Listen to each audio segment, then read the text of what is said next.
Friends, today we are going to start the revision of chapter How Do Organisms Reproduce. So let's start. During reproduction, what happens at the cellular level? हमें पता है कि reproduction होता है offspring produce करना, लेकिन cellular level पे क्या प्रोसेस होती है, क्या चेंजेस आते हैं, आज हम वो जानेंगे. The cell nucleus contains chromosomes and these chromosomes store information in the form of DNA.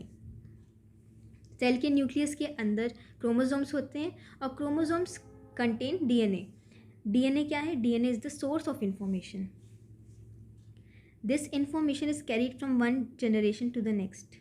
Now जो डीएनए है वो इंफॉर्मेशन का सोर्स है और ये डीएनए इनहेरिट होता है फ्रॉम पेरेंट्स टू ऑफस्प्रिंग या from one generation to the next.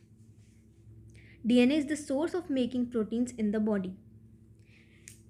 DNA किस चीज़ की इन्फॉर्मेशन कैरी करता है? डीएनए प्रोटीन्स की इन्फॉर्मेशन कैरी करता है कि कौन से प्रोटीन्स बॉडी में बनेंगे.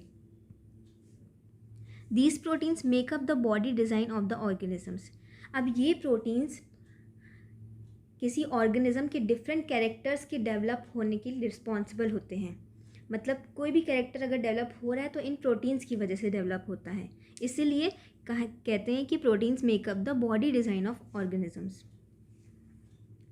If information is changed, different proteins will be made. DNA जो है वो इंफॉर्मेशन का सोर्स है, लेकिन कोई भी चेंज आएगा डीएनए में तो फिर डिफरेंट प्रोटीन्स प्रोड्यूस होने लगेंगे. अगर प्रोटीन्स डिफरेंट हैं तो कैरेक्टर्स भी डिफरेंट होंगे. कैरेक्टर्स अगर डिफरेंट हैं तो बॉडी डिज़ाइंस भी चेंज हो जाएंगी.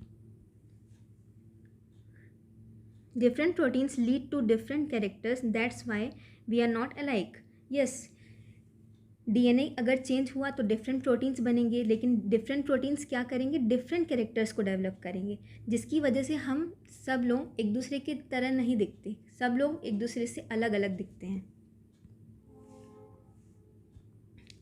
Y copies of DNA are made?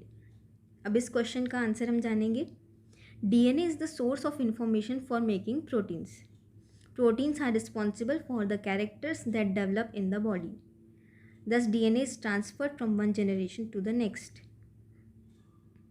DNA की कॉपी बनाने की ज़रूरत इसलिए है क्योंकि DNA is the source of information. क्या इंफॉर्मेशन कैरी करता है वो? प्रोटीन्स के बनने की इंफॉर्मेशन. और ये प्रोटीन्स अल्टीमेटली डिफरेंट कैरेक्टर्स के लिए रिस्पॉन्सिबल होते हैं. तो ये कैरेक्टर कब डेवलप होगा?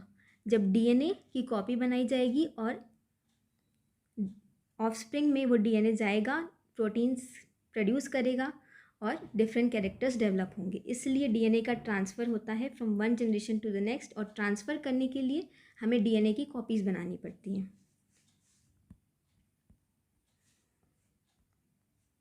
Now what is future of DNA copies? DNA copies बन गई, अब ये जाएंगी कहाँ? If the copies of the DNA are made then the two DNA molecules. Copy बनी इसलिए दो डीएनए मॉलिक्यूल्स हो गए. Cannot stay in a single cell. ये दो डीएनए मॉलिक्यूल्स एक ही सेल में नहीं रह सकते. So one additional cellular structure is created. इसका मतलब सेल, एक सेल से दो सेल्स बनाई जाती हैं, यानी एडिशनल सेल्यूलर स्ट्रक्चर क्रिएट किया जाता है. So that both the DNA molecules have their own cell. ताकि दोनों डीएनए के मॉलिक्यूल्स अलग अलग सेल में सर्वाइव कर सकें. A cell divides to give rise to two new cells. Is DNA copying process completely accurate? DNA copying process क्या completely accurate होता है हमेशा? No biochemical reaction is completely accurate. Some variations are always present. कोई भी biochemical reaction, कोई भी body का reaction completely accurate नहीं होता. हमेशा कुछ ना कुछ changes या variations उसमें आते हैं. Some changes are so drastic that new DNA copy cannot survive in the old type of cellular apparatus. Thus the cell dies. अब डीएनए की कॉपी बनते समय चेंजेस तो आएंगे, लेकिन कुछ चेंजेस इतने ज़्यादा होते हैं कि डीएनए जो है वो ओल्ड सेल के अंदर सर्वाइव नहीं कर पाता, इसलिए सेल डिस्ट्रॉय हो जाती है. Some changes are not so drastic and new cell survives. DNA की कॉपी बनते वक्त कुछ चेंजेस ऐसे आते हैं डीएनए में कि वो उसके सर्वाइव करने के लिए ज़रूरी होते हैं, इसलिए सेल डिस्ट्रॉय नहीं होती। Thus two surviving cells are similar but not identical। ये सर्वाइविंग सेल्स सिमिलर तो होती हैं लेकिन आइडेंटिकल क्यों नहीं है? क्योंकि इनके अंदर के डीएनए में कुछ ना कुछ चेंज है।